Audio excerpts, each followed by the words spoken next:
بسم اللہ الرحمن الرحیم۔ السلام علیکم ورحمۃ اللہ وبرکاتہ۔ جی ناظرین، امید کی جاتی ہے آپ خیر و عافیت کے ساتھ ہوں گے۔ ناظرین، اگر آپ کو ہماری ویڈیو اچھی لگ رہی ہے تو چینل کو سبسکرائب کر کے بیل گھنٹی کو ضرور دبا دیں۔ ناظرین، امانت اور خیانت کے متعلق ایک نہایت ہی عبرتناک واقعہ منقول ہے کہ بادشاہ مصر احمد بن طولون کو اپنے حوض کے پاس سے ایک بچہ پڑا ہوا ملا۔ اس نے اس کو اٹھا لیا اور اپنی پرورش میں لے لیا۔ بعد میں وہ احمد یتیم کے نام سے مشہور ہوا۔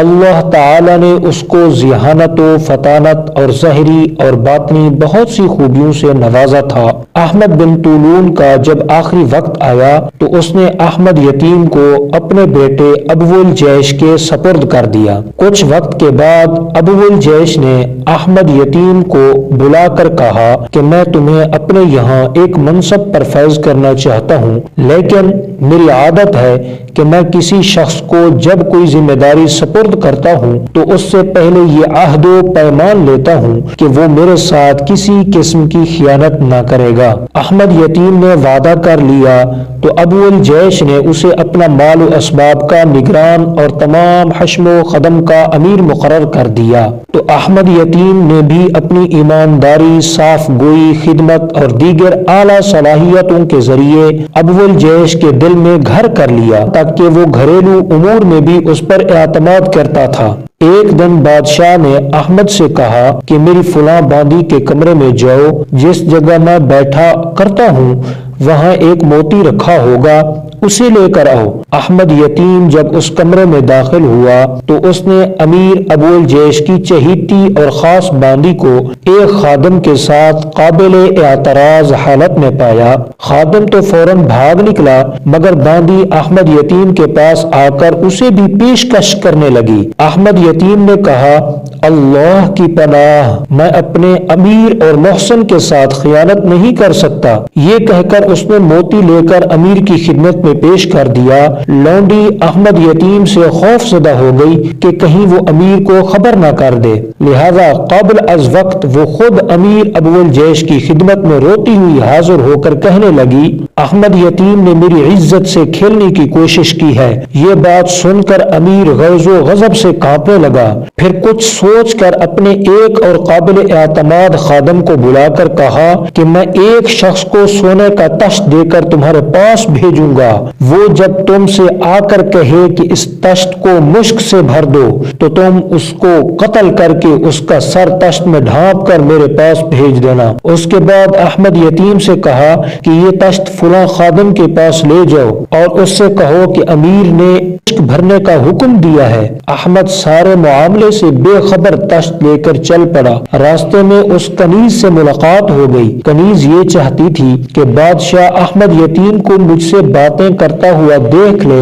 تاکہ اسے میری شکایت کا مزید یقین ہو جائے، اس لیے اس نے احمد کو باتوں میں الجھانے کی کوشش کی اور کہا کہ آپ بادشاہ کا جو خط لے کر جا رہے ہیں وہ میں دوسرے سے بھجوا دیتی ہوں۔ چنانچہ اس نے ادھر ادھر دیکھا تو اس کی نظر اسی خادم پر پڑی جس کو اس نے باندی کے ساتھ قابل اعتراض حالت میں دیکھا تھا۔ احمد نے اسے تشت تھماتے ہوئے کہا کہ فلاں خادم کے پاس جا کر اسے کہو کہ امیر نے اس کو مشک سے بھرنے کا حکم دیا ہے۔ خادم نے جا کر اسی طرح کہا تو پروگرام کے مطابق خادم خاص نے اس کا سر کاٹا اور تشت میں ڈھانپ کر چل پڑا۔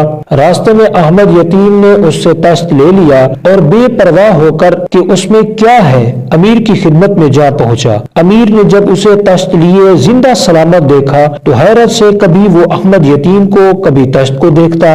احمد یتیم نے جب تشت امیر کے سامنے رکھ کر کپڑا ہٹایا تو اس کی آنکھیں بھی کھلی کی کھلی رہ گئیں۔ اب وہ بھی گم سم تھا، کبھی تشت کو تو کبھی امیر کو دیکھتا۔ جب اسے کچھ سمجھ میں نہ آیا تو بے اختیار پکار اٹھا، یہ کیا ہے؟ تو خود امیر بھی اس کی طرف سوالیہ نگاہوں سے دیکھنے لگا۔ بالآخر اس نے امیر کے پاس سے تشت لے کر جانے سے واپس آنے تک کی ساری کارگزاری سنائی اور اس کے علاوہ کسی بات سے لا علمی کا اظہار کیا۔ امیر نے احمد یتیم کی طرف دیکھتے ہوئے سوال کیا، تم اس مقتول کے متعلق ایسی کوئی بات بات جانتے ہو جس کی وجہ سے یہ اس انجام تک پہنچا ہے؟ تب احمد یتیم نے اس خیانت کا ذکر کرنے کے بعد کہا، میں نے تو آپ کو اطلاع نہ دے کر اس کی پردہ پوشی کا ارادہ کیا تھا۔ یہ سن کر بادشاہ نے اس لونڈی کو طلب کیا اور اس سے تفتیش کی تو اس نے اپنے جرم کا اعتراف کرتے ہوئے احمد یتیم کی پاک دامنی کی تصدیق کی۔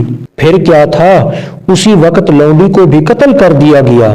اس واقعے کے بعد امیر ابو الجیش کی نگاہ میں احمد یتیم کی قدر و منزلت اور بڑھ گئی۔ اس نے تمام امور کی زمام تصرف اس کے حوالے کر دی۔ تو جی ناظرین غور کیجئے گا، دیانت دار کو اس کی دیانت کا صلہ اور خیانت والے کو اس کی خیانت کا بدلہ کس طرح ملا۔